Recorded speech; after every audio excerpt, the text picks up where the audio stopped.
сказать большое спасибо фонду, который мне помог встать снова на ноги, дал возможность мне снова работать, приобрести новый протез, с помощью которого я могу работать, подвижно гулять, то есть свободно мог прогуливаться там, до 5 километров в день, не напрягаясь, то есть не в день, а за раз прогуливаюсь, то есть свободно.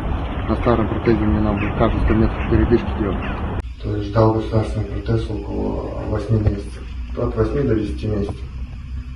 Обратился в помощь Казахстан Халкана, то есть при котором мне помогли получить протез, одобрили заявку в течение 2 недель, получил протез в течение 3 месяцев. То есть я уже встал на протез и начал активно передвигаться. Вернулся к активному образу жизни, начал так же работать, как и раньше.